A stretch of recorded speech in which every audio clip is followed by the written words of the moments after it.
भजनोर्जितसज्जनसङ्घपतिं पतिताधिककारुणिकैकगतिं गतिवञ्चितवञ्चका चिन्तपदं प्रणमामि सदा प्रभुपादपदं गतिवञ्चितवञ्चका चिन्तपदं प्रणमामि सदा प्रभुपादपदम्। जगद्गुरु प्रभुपाद श्री शिला भक्ति सिद्धांत सरस्वती गोस्वामी ठाकुर जी की जय। श्री शिल गुरु महाराज जी की जय। पतित पावन दर्शनदस्तन आचार्य वैष्णव वैष्णववृंद की जय। भजनानंदी और समागत भक्तवृंद की जय। श्री शिल प्रभुपादेर बक्तृतावली तृतीय खंड प्रणिपात परिप्रश्न सेवामुखी अधक्षज अधिगम्य। अभिज्ञानवाद বা এম্পিরিসিজম দ্বারা কখনো বাস্তব সত্যের নিকট গমন করা যায় না। যদি তর্কের স্পৃহা পরিত্যাগ করে গীতা 4:34 তদ্বিদ্ধি প্রণিপাতেন পরিপ্রশ্নেন সেবয়া গীতার এই বাক্যের সম্মান করি তবেই বাস্তব সত্য পাব। জ্ঞানে প্রয়াস মুদপাস্য নমন্ত এব জীবন্তি সম্মুখরিতাং ভবদীয় বার্তাম স্থানে স্থিতাঃ শ্রুতিগতাং তনুবাং মনোভীর্যে প্রায় সোজিত জিতপ্যসি তৈস্ত্রীলোক্যাম।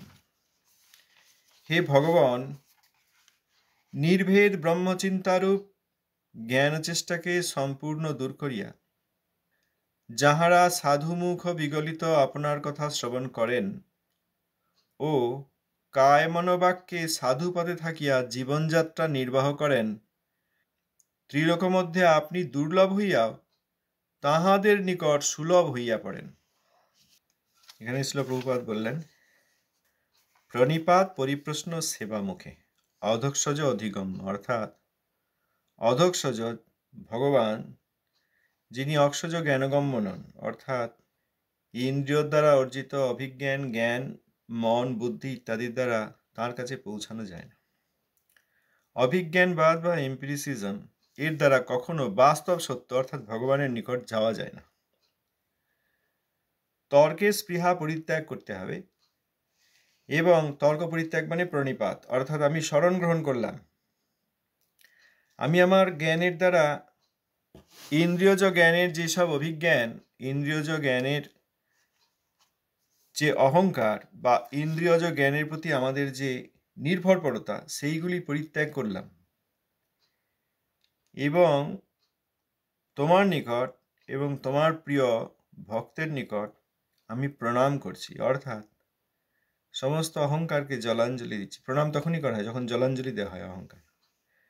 এমনি আমরা প্রণাম এখন মুদ্রা হিসাবে একটা আচরণ হিসাবে করি, কিন্তু সত্যি সত্যিই আমরা অহংকার পরিত্যাগ করি না। প্রণামের দ্বারা বাধ্যত প্রণামের দ্বারা আমরা আবার অহংকার সৃষ্টি করে নিই, যে আমি যেন কারোর কাছে মাথা নোয়াতে পারলাম, অর্থাৎ আমি যেন তৃণাদপি শুনি ছুঁতে পেরেছি, এই একটা অহংকার হয়। তা নয়, প্রকৃত অর্থেই প্রণাম অর্থাৎ আমি আপনার নিচে, আপনি উচ্চে আমি আপনার নিচে, আমি আমার মাথা, শরীরের সবচেয়ে উচ্চাঙ্গ হচ্ছে মস্তক, মাথা, সেইটি আপনার চরণে রাখলাম। অর্থাৎ আমার যত ইন্দ্রিয়জ জ্ঞান অভিজ্ঞতা মনের ধারণা সেইগুলি অকিঞ্চিতকর সামান্য, সেইগুলির দ্বারা আমার কোনো সুবিধা হয় নাই, উপকার করতে পারি নাই, এইটি বুঝে আমি আপনার নিকট শরণাগত হচ্ছি। প্রণাম মানে তাই। পরিপ্রশ্ন অর্থাৎ যে বিষয়ে ভগবানের বিষয়ে সাধু বলছেন, এখানে যেমন প্রভুপাদ বলছেন, প্রভুপাদের বক্তৃতাবলী, পরিপ্রশ্ন সেইটি আরো ভালোভাবে বোঝার জন্য আমি প্রচেষ্টা করছি এবং প্রচেষ্টা করে সেই বিষয়ে পরিপ্রশ্ন করছি এবং সেবামুখে অর্থাৎ সেব্যের আনন্দ বিধান হয়, সেব্য আনন্দিত হবেন, সেইটি সেবা। সেবা নিয়ে আমরা গতকাল কিছুটা আলোচনা করেছি। আমার সেবা, আমার দান, মুক্ত, এই সবগুলি সেবা নয়। সেবা হচ্ছে এতে সেব্য কি আনন্দিত হলেন, প্রভুপাদের সেবা করছেন, প্রভুপাদ কি খুশি হয়েছেন, গৌর নিত্যানন্দের সেবা হচ্ছে, গৌর নিত্যানন্দ কি খুশি হয়েছেন, আর ভক্ত মনে করেন ভগবান দিয়েছেন ভগবানের সেবার জন্য, সেই বস্তু আমি সেবায় যুক্ত করছি। কর্মীর দান আর ভক্তের সেবার মধ্যে পার্থক্য আছে। অতএব কর্মী জ্ঞানী তারা এসে কেউ দান করছি ভাবতে পারেন, কেউ প্রণামের সঙ্গে প্রণামী দিচ্ছি ভাবতে পারেন, আর ভক্ত জানেন সবই ভগবানের সেবার বিষয়, সেবার বস্তুগুলো ভগবানের সেবায় নিযুক্ত করার প্রচেষ্টা করছি। অতএব কর্মীর দান আর ভক্তের সেবার মধ্যে পার্থক্য আছে। দান কথাটি অতটা ঠিক নয়, কারণ দান মানে একজন দাতা, আমার আছে আমি দিচ্ছি, তিনি গ্রহীতা। ভগবান তো আর গ্রহীতা নন, ভগবানই সব দিয়েছেন, ভগবানই সব দিয়েছেন কৃপাপূর্বক, কর্মফল প্রসাদ রূপ। কর্মীদের এটা বোঝা উচিত। অতএব সবই ভগবানের, আমি আর দাতা হব কি করে? এগুলি তো আমার নয়, এগুলি তো আমার নয়। আর গ্রহীতা ভগবানের তো এসব প্রয়োজন নেই কিছুই। তিনি যদি কৃপাপূর্বক গ্রহণ করেন আমার সেবা, তাহলে আমি ধন্য হয়ে যাব। অতএব সেবা অর্থে সেব্যের আনন্দ বিধান। সেবা অর্থে এমন নয় যে আমার কিছু বেশি হয়েছিল আমি দিতে এলাম, বা খুব কষ্ট করে কিছু সংগ্রহ করে দিতে এলাম, তা তো আর নয়, তার তো প্রয়োজন নেই। আমি তো এসবের অধিকারী নই, সমগ্র জগৎই ভগবানের, আমিও ভগবানের। আমি যে আত্মা, আমিও ভগবানের। আত্মার চারিদিকে যে মন বুদ্ধি অহংকার দুর্ভাগ্যবশত প্রাকৃত রূপে পেয়েছি, সেও ভগবান কর্মফল রূপে দিয়েছেন। অতএব আমার শরীরটাই যদি আমার না হয়, শরীর সম্বন্ধিত অর্থ ফলমূল জমি জায়গা এগুলি বা আমার কি করে হবে? অতএব দাতা হিসাবে দান করলে ভগবান গ্রহীতা নন। অতএব দান পাত্রের চেয়ে প্রণামী বাক্স, আর তার চেয়েও বড় প্রশ্ন হচ্ছে সেবানুকূল্য। ভক্ত সেবানুকূল্য দিয়ে সেবা করেন, সেব্য আনন্দিত হচ্ছেন কিনা দেখেন। তাহলে প্রণিপাত পরিপ্রশ্ন সেবা মুখে। অনেকে মনে করেন এই সাধুর এটি নেই, আমি সাধুকে দিলাম, তা তো আর হয় না। সাধুর নেই, সাধুকে দিলাম। একজন এরকম ছিলেন যে আপনি এরকম গুরু মহারাজের অনেক সেবা করেছেন। না, Maharaj is complete, he does not need anything. এইটা হচ্ছে মায়াবাদের ধারণা। মহারাজ সম্পূর্ণ, কোনো কিছু তার প্রয়োজন নেই। তাহলে আর কোথাও যে সেবা করছেন, তাহলে তার কি প্রয়োজন আছে বলে সেবা করছেন? না, তাদের সব প্রয়োজন নেই। কমপ্লিট বলে নয়, তারা ভগবানের সেবক, জগতের কোনো বস্তুতে প্রয়োজন নেই। আমার কাছে জগতের জিনিস ছাড়া আর কিছুই নেই, এখন কি করব? এইগুলি দিয়ে সেবার প্রচেষ্টা করছি। এইরকম দিনহীন ধারণা নিয়ে সেখানে প্রকৃত সাধু সেবা করা যেতে পারে। সুতরাং তদ্বিদ্ধি প্রণিপাতেন পরিপ্রশ্ন সেবয়া, শ্রীমদ্ ভগবদ গীতার 4 অধ্যায়ের 34 ক্রমাঙ্ক শ্লোক 4:34। যদি তর্কের স্পৃহা পরিত্যাগ করে গীতারই বাক্যের সম্মান করি, তবেই বাস্তব সত্য পাব। কোনো প্রাকৃত অহংকার দিয়ে প্রণিপাত হয় না। চ্যালেঞ্জিং অ্যাটিটিউড, চ্যালেঞ্জিং মেন্টালিটি, বা আমি জানি আমি এটা বুঝে নেব, এভাবেও পরিপ্রশ্ন হয় না। আমি যা জানি তার দ্বারা কিছু হয়নি, আমি যা জানি আমার দ্বারা এখনো পর্যন্ত কিছু হয়নি, সব জায়গায় বিফল হয়েছি।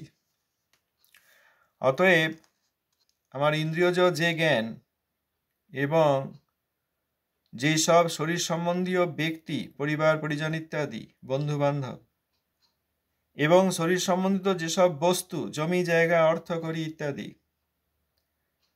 মন বুদ্ধি সংক্রান্ত যেসব বস্তু, বিভিন্ন প্রকার স্কিল সেট ইত্যাদি, ওসব দিয়ে কিছু হয়নি। হয়নি বলে, সুতরাং মন বা বুদ্ধিগত যেসব আমাদের স্কিল সেট, আমাদের যেসব বিচার বা শিক্ষা আমরা এখানে পেয়েছি, সেইগুলো দিয়ে কিছু করা যায়নি। অতএব আমি বিফল এবং হতাশ। এখন হে মহাবৈষ্ণব, আমি আপনার শরণ গ্রহণ করছি। এইটি হচ্ছে প্রণিপাত। এবং জাগতিক বিচার বুদ্ধি এইসব দিয়ে আমি আর চ্যালেঞ্জ করতে আসছি না। যা বলছেন প্রভুপাদ, যে বিষয়ে বলছেন, এই বিষয়ে পরিপ্রশ্ন করে বোঝার চেষ্টা করছি। এই বিষয়টি কি, এটি বোঝার জন্য পরিপ্রশ্ন করছি। আমার ইন্দ্রিয়জ জ্ঞান অভিজ্ঞতা দিয়ে আমি আর তর্ক উঠাচ্ছি না, তর্কপন্থাকে পরিত্যাগ করলাম। প্রভুপাদ তাই বলছেন, যদি তর্কের স্পৃহা পরিত্যাগ করে তদ্বিদ্ধি প্রণিপাতের পরিপ্রশ্ন সেবয়া, গীতার এই বাক্যের সম্মান করি, তবেই বাস্তব সত্য পাব। জ্ঞানে প্রয়াসম উদপাস্য নমন্ত এব, এই শ্লোকে অর্থে বলছেন, হে ভগবান, নির্ভেদ ব্রহ্মচিন্তারূপ, অর্থাৎ জ্ঞানীরা যে ব্রহ্মের সাধনা করেন, নির্ভেদ, অর্থাৎ কেবলমাত্র নির্ভেদ অর্থাৎ নিযুক্ত ভেদ, অর্থাৎ যেখানে ভেদ নেই, অর্থাৎ ব্রহ্ম এবং আত্মাকে সমান করার যে ধারণা ব্রহ্মবাদীদের, যে আমি ব্রহ্ম, এখন বদ্ধ হয়ে আছি তাই, না হলে যখন আমার মুক্ত হয়ে যাব তখন এই আত্মাই ব্রহ্ম। এইটা হচ্ছে নির্ভেদ ব্রহ্মচিন্তা।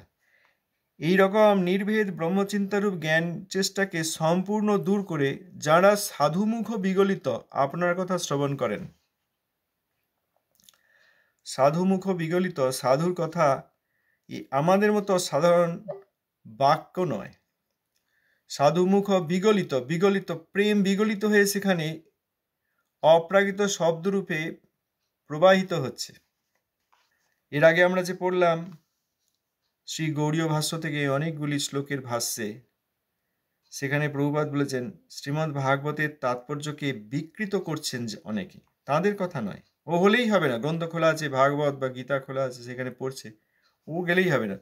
হৃদয়ে ভগবানের অবস্থান থাকতে হবে, প্রকৃত সম্বন্ধ এবং প্রীতি থাকতে হবে। সেই রকম সাধুর শ্রীমুখ বিগলিত হরিকথা, আপনার কথা শ্রবণ করেন ও কায় মনোবাক্যে সাধুপদের থেকে জীবনযাত্রা নির্বাহ করেন।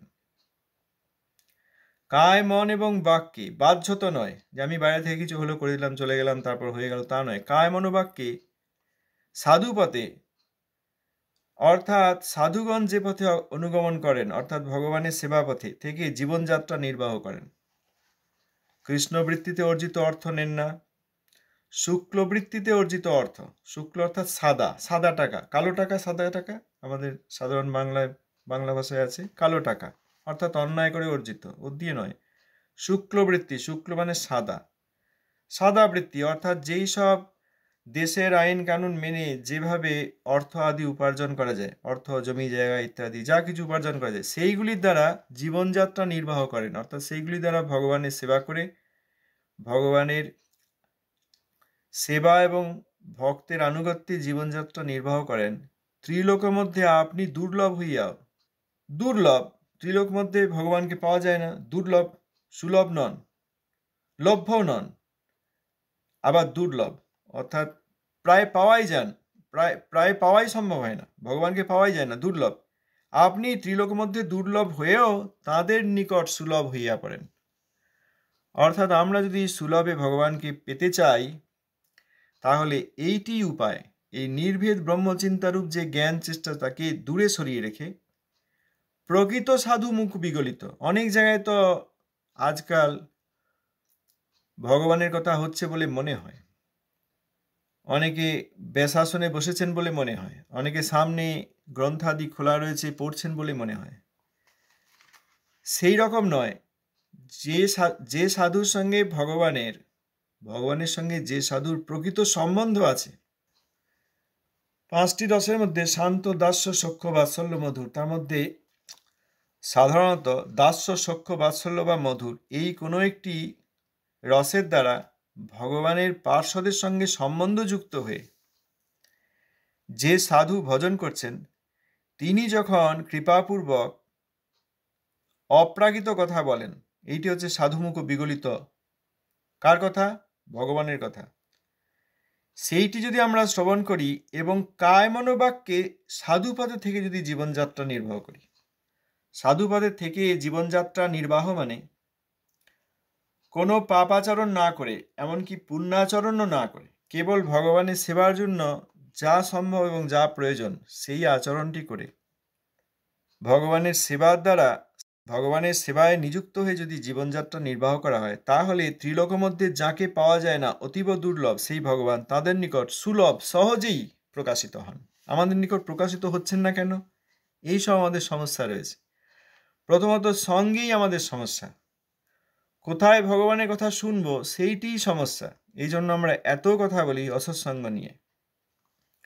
অসৎসঙ্গ ত্যাগ হয়ে শুদ্ধ সাধু যদি পাওয়া যায়, বা শুদ্ধ সাধুর যেসব হরিকথা বিভিন্ন গ্রন্থে বা বিভিন্নভাবে ধরা রয়েছে, যেমন এখানে প্রভুপাদের বক্তৃতাবলী, সেইগুলি যদি আমরা শ্রবণ কীর্তন করি তাহলে ভগবান সুলভ হবেন, আমরা ভগবানকে প্রাপ্ত হব। তা না হলে আমাদের উপায় নেই। এরপরের পরিচ্ছেদ, হরিকথা শ্রবণ কীর্তনেই জীবের মঙ্গল। হরিকথা কি, সাধু কে? আচ্ছা, এটা বড় পরিচ্ছেদ আছে, শুরু করি, যতটা হবে পরবর্তী আবার আগামীকাল পড়ব। হরিকথা শ্রবণ কীর্তনই জীবের মঙ্গল। শ্রবণ এবং কীর্তন কি? শ্রীহরির কথা। শ্রীহরির কথা হতে হবে। এমনি কৃষ্ণ বলরামের কথা শুনে এলাম তাহলেও হবে না। যারা বলছেন তারা যদি কায় মনোবাক্যে সাধুপথে থেকে জীবনযাত্রা না করেন, তাদের জীবনযাত্রা সাধুপথে হতে হবে। তাদেরকে কৃষ্ণৈক স্মরণ হতে হবে। সাধু অর্থাৎ কৃষ্ণৈক স্মরণ। আমরা আগে অনেকবার আলোচনা করেছি, সাধুর 26টি গুণ থাকে, তার মধ্যে একটি হচ্ছে স্বরূপ লক্ষণ, আর 26-এর মধ্যে একটা স্বরূপ লক্ষণ, বাকি 25টা তটস্থ লক্ষণ। প্রথমেই দেখতে হবে যে স্বরূপ লক্ষণটি ঠিক কিনা, সেটি হচ্ছে কৃষ্ণৈক স্মরণ। তিনি কৃষ্ণৈক স্মরণ কিনা।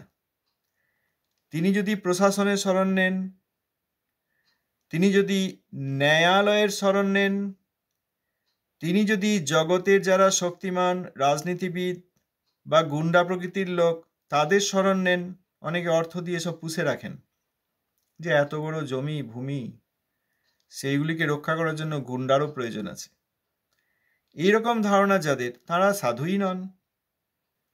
অতএব তারা প্রথমে সাধু পথে জীবনযাত্রা নির্বাহ করেন কিনা এবং ভগবানের সঙ্গে তাদের সম্বন্ধ হয়েছে কিনা এটা দেখতেই হবে, তবে সেইটি হরিকথা।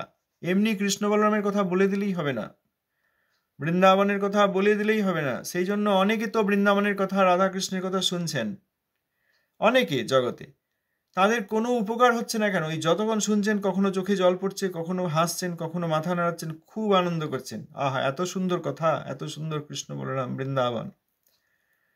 তারপরে আবার এই যখন ফিরে আসছেন তখন যা কার তাই। এইগুলি হরিকথাই নয়। কৃষ্ণ বলরামের কথা বললেই হরিকথা তা নয়, হরির কথা বললেই হরিকথা হচ্ছে না, হরির কথাই নয়। এই যে আমাদের শ্লোক গৌরকিশোর দাসবাবুজি মহারাজ বলেছিলেন যে ওখানে ভাগবত পাঠ হচ্ছে, তোমরা তাই শুনছো, আমি তো ভাগবত পাঠ শুনছি না, আমি তো শুধু টাকা টাকা শুনছি। গৌর গৌর তো শুনছি না, গৌর কথা, খুব গৌর কথা হচ্ছে বাবাজি মহারাজ, কোথায়? ও তোমরা গৌর কথা শুনছো, আমি তো গৌর কথা শুনতে পাচ্ছি না, আমি তো গৌর গৌর শুনছি না, আমি টাকা টাকা শুনছি। একজন ওই রকম ছিলেন ভাগবত ব্যবসায়ী, গোস্বামী, গোস্বামী বলতেন নিজেকে বা অনেকে। তিনি অনেককে গৌর গৌর বলান। তখন ছিল গৌরকিশোর দাসবাবুজি মহারাজ বললেন, কই তিনি গৌর গৌর বলেন? আমি তো কোনোদিন শুনিনি, আমি তো শুধু শুনি তিনি টাকা টাকা বলছেন। আমরা এই টাকা টাকা শুনে আসি, ভাবি গৌর কথা শুনে এলাম, সব জায়গায় তাই হচ্ছে। তার ফলে আমাদের কোনো মঙ্গলই হচ্ছে না।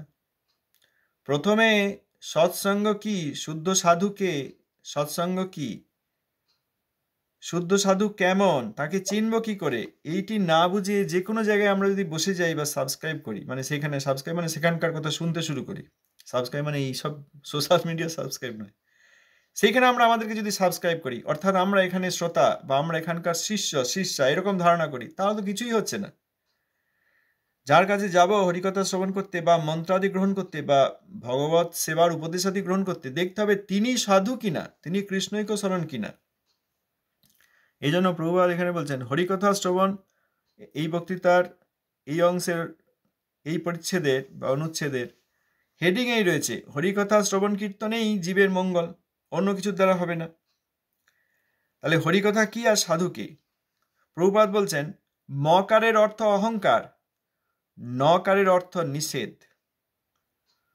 যদি আমরা জড়জগতের সেবা নেশায়, যদি আমরা জড়জগতের সেবা নেশার সেবা পরিত্যাগ করি, একান্তভাবে একমাত্র ভগবানের সেবায় নিযুক্ত হই, তবেই আমাদের মঙ্গল।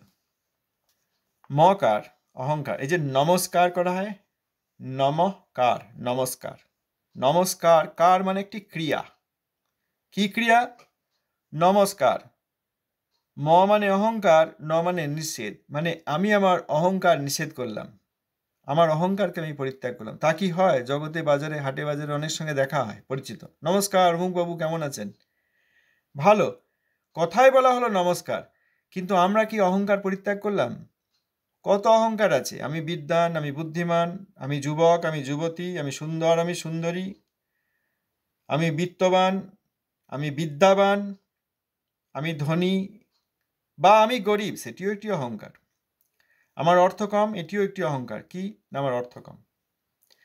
এইসব অহংকার, অর্থাৎ শরীর এবং মনের যে আমাদের স্থিতি, যে আমি এই শরীরটা, আমি এই মনটা, আমি এই বুদ্ধিটা, এই ধারণা, এইটি অহংকার। আমি আত্মা, এইটি প্রকৃত পরিচয়। আমি আত্মা ছাড়া যত কিছু, এই শরীরটা এখন বৃদ্ধ হয়ে গেছে, এটিও একটি অহংকার, শরীরের অহংকার। বা আমার বুদ্ধি খুব কম, এটিও একটি অহংকার। আমার খুব বুদ্ধি, এটি যেমন অহংকার। বুদ্ধির দিক থেকে আমি দুর্বল, আমার বুদ্ধি নেই, আমি বোকা, এটিও একটি অহংকার। কেউ যদি মনে করেন আমি ধনবান, সেটি অহংকার। কেউ যদি মনে করেন যে আমি ধনহীন, সেটাও ধনহীনতার অহংকার। কি পরিচয়? প্রাকৃত পরিচয়। তাহলে আমরা যে অনেক জায়গায় হাটে বাজারে নমস্কার বলি, আমরা কি ক্রিয়াটির কথাটি বলি নমস্কার? আমি নিষেধ করছি অহংকার, নতে নিষেধ করছি, অর্থাৎ পরিত্যাগ করছি, তা তো আমরা করি না। প্রভুপাদ বলছেন, যদি আমরা জড়জগতের সেবা বা নেশার সেবা পরিত্যাগ করি, নেশার সেবা, এটা একটা নেশা, শরীরের নেশা, মনের নেশা, বুদ্ধির নেশা, প্রাকৃত পরিচয়ের নেশা। নেশার ঘরে আমরা অনেক কিছু করি, থামাতে পারি না। যেমন কেউ মাতাল বা ইত্যাদি হয়ে যায়, থামাতে পারে না, সে চাইলেও থামাতে পারে না, খুব আগ্রহ করে অনেক কিছু করে, আর যদি থামাতে চায় তাও থামাতে পারে না, আমি এটি করবো না, উপায় নেই। নেশার সেবা অর্থাৎ প্রাকৃত পরিচয়ের সেবা। জগতের সেবাটা নেশার সেবা, জগতের কিছু সেবা করি, জগতের লোকের উপকার করি, পুকুর খনন করে দিই, রাস্তা পরিষ্কার করে দিই, লোকের উপকার করি, লোককে কিছু সঙ্গ দিই, এগুলি জগতের সেবা। আমরা এখানে প্রভুপাদের বক্তৃতাবলী পড়ছি, এটি জগতের সেবা নয়, এটি অধঃস্থ ভগবানের সেবা। এই বক্তৃতা শুনে প্রভুপাদ খুব সন্তুষ্ট হবেন। আর প্রভুপাদকে দর্শন আমরা সাক্ষাতে গিয়ে এরকম প্রভুপাদের সঙ্গে সম্পর্ক করতে পারবো না, তার চেয়ে আরো ভালো প্রভুপাদের প্রিয়জন যারা, তাদের সঙ্গ করা। গতকাল ভাবছিলাম যে এই যে প্রভুপাদের কথা আদি পড়া হচ্ছে, আমাদের প্রভু পাঠিয়েছেন ছিল কেশব গোস্বামী মহারাজ, ছিল বন গোস্বামী মহারাজ, এনাদের একদম সাক্ষাৎ কণ্ঠস্বর। যদি কেউ শুনে থাকেন দেখবেন সেখানে প্রভুপাদের কথা, আমাদের প্রভুপাদ, আমাদের গুরুপাদ পদ্ম এই কথা বলেছেন ছিল কেশব গোস্বামী মহারাজের। কেউ শুনেছেন কি? অভিন্ন গুরুদেব ছিল ভক্তি প্রজ্ঞান কেশব গোস্বামী মহারাজ বলছেন যে জগৎ একটি কথা আছে, সংস্কৃত শ্লোক বলে তিনি প্রমাণ দিয়ে বলেছেন, জগৎ একটি কথা আছে যে কটু কথা বলো না, প্রিয় কথা বলো। সত্য কথা বলার প্রয়োজন নেই যদি সেটি লোকের অপ্রিয় হয়। আছে না এই জগতে? থাক, সত্যি কথা হলেও এখন বলতে হবে না, কারণ অনেকে কষ্ট পাবে। কিন্তু আমাদের গুরুদেব অর্থাৎ তাঁর গুরুদেব অর্থাৎ প্রভুপাদ, তিনি এই সব ধারণার প্রতি থুৎকার করেছেন। জগতের লোককে সত্যি কথা বলতে হবে, তাতে জগতের লোকের প্রিয় কথা হবে না। সেটা প্রিয়পন্থীরা প্রিয় কথা বলেন, সত্য কথা বলেন না। আর প্রভুপাদ শ্রেয়পন্থী, তিনি সত্য কথা বলেন। আমরা যদি সত্য কথা বলা পরিত্যাগ করি, প্রভুপাদের উপদেশে আছে, আমি যদি সত্য কথা বলা পরিত্যাগ করি, তাহলে তো আমি শ্রৌতপথ পরিত্যাগ করলাম, প্রেয়পন্থী হলাম। এই যে আজকাল অনেক লোকে বলছে, বড় বড় আসনে বসে থাকা লোকেরা বলছে, ও দরকার নেই, সিদ্ধান্ত দরকার নেই, প্রভুপাদের কথার দরকার নেই। হ্যাঁ, তা তো বটেই, যখন এমনিতেই সব কিছু এসে যাচ্ছে, ভালো ভোগী হয়ে যেতে পারছি, এখন প্রভুপাদের কথা বললে তো অসুবিধা হয়ে যাবে। শ্লোকেশ্বর গোস্বামী যেটাও বলছেন, যে একটা আর্টিকেল লিখেছিলেন প্রভুপাদ, জনমত এবং সত্য কথা। জনগণ সত্য কথা নেবে না, তারা বর্তমানে যা ভালো লাগে সেই প্রিয় কথাটিই নেবে, কেউ নেবে না। সুতরাং গতকাল তাই আলোচনা করছিলাম এখানে যে তাহলে এই ছিল ভক্তিপ্রজ্ঞান কেশব গোস্বামী মহারাজ, ভক্তিহৃদয় বন গোস্বামী মহারাজ, ভক্তিরক্ষক শ্রীধর গোস্বামী মহারাজ, এনারা তো আর বৃদ্ধ ছিলেন, অপ্রকট হয়ে গেছিলেন, এখন তা নেই, তারা অপ্রকটে রয়েছেন। একবার চিন্তা করে দেখা উচিত তারা কত খুশি হবেন যে কয়েকজন আত্মা প্রচেষ্টা করছে আমাদের গুরুপাদ পদ্মের কথা হুবহু পড়ে যাওয়ার চেষ্টা করছে। বুঝতে পারছে না সবাই, হয়তো বেশিরভাগ, আমি তো পারছি না, তবুও যে প্রচেষ্টা করছে, এতে প্রথমেই খুশি হবেন কারা? প্রভুপাদের এই মহামহিম শিষ্যগণ, মহারথী তাঁরা, মহাবৈষ্ণব। আমরা বুঝি না বুঝি, পারি না পারি, আমাদের যদি আন্তরিক প্রচেষ্টা থাকে, তাহলে প্রথমেই যেটি হবে, প্রভুপাদের এই পরম বৈষ্ণব শিষ্যগণ, যাদেরকে প্রভুপাদ তাঁর গুরুদেবের আর এক রূপ বলেছেন ত্রিনাথবী সুনীত শিক্ষা দিয়ে, এবং প্রভুপাদের শিষ্যগণ নিয়ে প্রভুপাদ খুব আনন্দ করেছেন যে মহাপ্রভুর সময়ের পরেও এতগুলি মহাবৈষ্ণব আমি দেখতে পাবো, এটা সবাই আশা করেন না। প্রভুপাদ বলছেন এরকম দেখা যায় না মহাপ্রভুর সময়ে তার পার্শ্বদবর্গ, ভক্তবর্গ। আর এখন প্রভুপাদ খুশি হচ্ছেন দেখে এতগুলি বৈষ্ণবের সঙ্গে, এতগুলি এরকম মহাত্মার সঙ্গে পরিচয় হবে, আশা করা যায় নাই। সুতরাং প্রথমেই যারা প্রসন্ন হবেন প্রভুপাদের এই শিষ্যগণ, তাদের সঙ্গে সম্বন্ধ করতে হবে। এখন ভালো হয়েছে প্রভুপাদ সম্বন্ধে আমরা জানতে পারছি কিছুটা। এরপরেই আমাদের যেটি দরকার, প্রভুপাদের শিষ্যা তাদের সঙ্গে সম্বন্ধ করতে হবে। সরাসরি আমি প্রভুপাদের কাছে যেতে পারি না। প্রভুপাদের প্রকৃত সেবা পেতে গেলে, প্রকৃত কৃপা পেতে গেলে প্রভুপাদের নিজ জনগণের আশীর্বাদ আমাদের পেতেই হবে। সুতরাং আমাদের এই প্রচেষ্টা, আমরা বুঝি না বুঝি, যদি আন্তরিকভাবে আমরা চেষ্টা করি, তাহলে প্রথমেই যারা খুশি হবেন এই এনারা। গুরু মহারাজ, তীর্থ গোস্বামী মহারাজ, কেশব গোস্বামী মহারাজ, মাধব গোস্বামী মহারাজ, বন গোস্বামী মহারাজ, এইসব প্রভুপাদের শিষ্যগণ ছিল। সার গোস্বামী মহারাজ, সাগর গোস্বামী মহারাজ, অদ্ভুত গোস্বামী মহারাজ আদি সব এনারা এইরকম মহাবৈষ্ণবগণ যাদের প্রশংসা প্রভুপাদ এত করে করেছেন, তারা প্রসন্ন হবেন। এ এক বড় সৌভাগ্যের কথা। আর সময় হয়ে গেছে, এই পর্যন্ত থাক। তাহলে প্রভুপাদ এখানে যা বলেছেন যে জগতের সেবা, নেশার সেবা যদি পরিত্যাগ করি, একান্তভাবে একমাত্র ভগবানের সেবায় নিযুক্ত হই, তবেই আমাদের মঙ্গল। আগামীকাল এখান থেকে আমরা পাবো। ধন্যবাদ, প্রণাম। श्रीमद् भागवत जी का 10वां अध्याय 14 नंबर श्लोक, 14 नंबर चैप्टर और 3 नंबर श्लोक। हाँ, ये था ज्ञाने प्रयासम, करेक्ट। हाँ, नहीं है प्रभु जी, थोड़ा सा 10:43। हाँ, জ্ঞানে প্রয়াসম উদবশ্য নমন্ত এব। জ্ঞানে প্রয়াসম, জ্ঞানের দ্বারা প্রয়াস, অর্থাৎ প্রয়াস মানে চেষ্টা। জ্ঞানের দ্বারা, জ্ঞান মানে নির্ভেদ ব্রহ্মানুসন্ধান রূপ জ্ঞান। সবই তো একই, কানেক্টেড, রিলেটেড, একই। ওই যে আমরা আগে পড়লাম না, জ্ঞান ও কর্মাদনাবৃতম, শ্রীল গোস্বামীপাদ লিখেছেন শ্রী ভক্তি রসামৃত সিন্ধুতে। জ্ঞান এবং কর্মের দ্বারা আবৃত হয়ে যায় যে ভক্তি, সেইটা নয়, সেই জ্ঞান সেই কর্ম নয়। এই কোন জ্ঞানের দ্বারা ভক্তি আবৃত হবেন? এই ব্রহ্মচিন্তারূপ, নির্ভেদ ব্রহ্মচিন্তারূপ, অর্থাৎ ব্রহ্মের সঙ্গে আমি অভেদ, এই ধারণার যে জ্ঞান, সেইটি যদি প্রচেষ্টা করা হয়, তাহলে সেইটি ভক্তিকে আবৃত করে দেবে, সেই জ্ঞান নয়। কিন্তু তত্ত্বজ্ঞান অবশ্যই, ভগবান, ভগবানের পার্শ্বদ, ভগবানের ধাম, ভগবানের নাম এবং আমি আত্মা যে তত্ত্ব, এইসব তত্ত্বজ্ঞান অবশ্যই দরকার। কিন্তু আত্মার ব্রহ্মকে মিলিয়ে দেওয়ার যে জ্ঞান, এইটি পরিত্যাগ করে। সুতরাং আমি ব্রহ্ম, এখন বদ্ধ হয়ে আছি, বদ্ধ থেকে যখন মুক্ত হব তখন আমি ব্রহ্ম হয়ে যাব। এইটি এই নির্ভেদ ব্রহ্মচিন্তারূপ জ্ঞান। এই চেষ্টাকে সম্পূর্ণরূপে দূর করে, কোনো রকমভাবে এই ব্রহ্মবাদ মায়াবাদ থাকলে হবে না হৃদয়ে। যদি এই হ্যাঁ, এটা মায়াবাদ ব্রহ্মবাদের মধ্যে পার্থক্য আছে।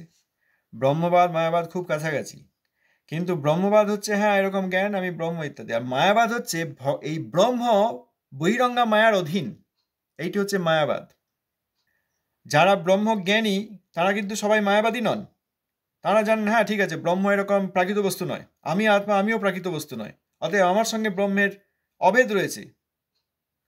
এই অভেদটা তারা বুঝতে পারেন। কিন্তু ব্রহ্মের সঙ্গে আমার যে ভেদ, যে ব্রহ্ম ভগবানের অঙ্গকান্তি, আর যার অঙ্গকান্তি তিনি মায়ার অধীশ্বর, এটা তারা জানেন না। কিন্তু মায়াবাদীরা অপরাধী কি, তারা মনে করেন যে ব্রহ্মই রূপ ধারণ করে, মায়ার অধীন হয়ে মায়িক রূপ ধারণ করে এই জগতে লীলা আদি করেন। এটা মায়াবাদীদের ধারণা। অনেক ব্রহ্মবাদী তারা মায়াবাদী, তারা প্রকৃত ব্রহ্মবাদী নন। তবে মায়াবাদী হলেও তারা ব্রহ্মলোক প্রাপ্ত হন, কারণ ব্রহ্মলোক প্রাপ্তি একটা শাস্তি, একটা পানিশমেন্ট হয়েছে। সুতরাং কোনো না কোনোভাবে এই ব্রহ্মবাদ পরিত্যাগ করে সম্পূর্ণরূপে ব্রহ্মবাদ এবং নির্ভেদ ব্রহ্মচিন্তারূপ জ্ঞানকে পরিত্যাগ করে শুদ্ধ সাধু, ভজনপরায়ণ, ভগবানের সঙ্গে সচ্চিদানন্দ বিগ্রহ শ্রী ভগবানের সঙ্গে সম্পর্কযুক্ত সাধু সম্বন্ধিত হয়ে তারা ভগবানের সেবা করেন এবং ভগবানের প্রতি তাঁর প্রীতি আছে, এই রকম সাধুর বিগলিত হরিকথা যদি শোনা হয় এবং নিজে শুনে শুধু ওই ছেড়ে দিলে হবে না, অ্যাকশন চাই। কি, সাধু মুখ বিগলিত হরিকথা শুনে চলে এলাম, বাস ছুটি হয়ে গেল, এখন আমি আমার যা করার তাই করব, তা বললেও হবে না। কায় মনোবাক্যে নিজেকে সাধু পাতে জীবন নির্বাহ করতে হবে। তবে ত্রিলোক মধ্যে আপনি দুর্লভ হয়েও তাদের নিকট সুলভ হয়ে পড়েন। দুর্লভ ভগবান, তিনি সুলভ হবেন কি করলে? ওই শুদ্ধ সাধু অন্বেষণ করিনি, গতকাল আমরা যে পড়লাম, শুদ্ধ সাধুকে অন্বেষণ করতে হবে। জানি না চিনি না, যা পেলাম তাই করলাম দেখলে হবে না। শুদ্ধ সাধু, তার পরিচয় দেওয়া আছে, তার স্বরূপ লক্ষণ বলা আছে, তটস্থ লক্ষণ বলা আছে, সেই নিয়ে খুব যত্নের সঙ্গে অন্বেষণ করতে হবে, করে তারপর সেই সাধুর কাছ থেকে শ্রীহরিকথা শুনতে হবে, শ্রবণ করে সেটিকে বরণ করে সাধন করতে হবে। শ্রবণ দশা, বরণ দশা, সাধন দশা, ওই একটা প্লে লিস্ট দিয়েছি, সেখানে মধ্যম বৈষ্ণবের কর্তব্য, দ্য ডিউটিজ অফ মধ্যম বৈষ্ণব, ওইটা দেওয়া আছে, ওখানে কতগুলি ভিডিও আছে, এখানে এইসব কথা আলোচনা করা আছে শ্রীল ভক্তিনাথ ঠাকুর মহাশয়ের বিভিন্ন প্রবন্ধ থেকে, যে মধ্যম বৈষ্ণব যারা, তারা শুদ্ধ সাধুকে অন্বেষণ করবেন, খুঁজে, যা পেয়ে গেলাম তাই করলাম, আমি আমার কাজ করে দিলাম, তাও বলেন না। সুতরাং সেইভাবে শুদ্ধ সাধুর অন্বেষণ করে তার কাছ থেকে বীর্যবতী হরিকথা শ্রবণ করে নিজের জীবনে সেইটি প্রতিপালন করতে হবে, কায় মনোবাক্যে সাধুপথে থেকে জীবনযাত্রা নির্বাহ করতে হবে, এইগুলি করতে হবে। তাহলে নির্ভেদ ব্রহ্মানুসন্ধান পরিত্যাগ 1 নম্বর। 2 নম্বর হচ্ছে শুদ্ধ সাধু অন্বেষণ করে তার কাছ থেকে প্রেম বিগলিত হরিকথা তার কাছ থেকে শ্রবণ করা। আর তৃতীয় হচ্ছে নিজে সেই সব শ্রবণ শ্রুতবস্তুকে বরণ করে নিয়ে নিজের আচরণে সেইটি পালন করা। তবে ত্রিলোক মধ্যে দুর্লভ যে শ্রীহরি, তিনি সুলভ হন, অর্থাৎ তিনি প্রকটিত হন।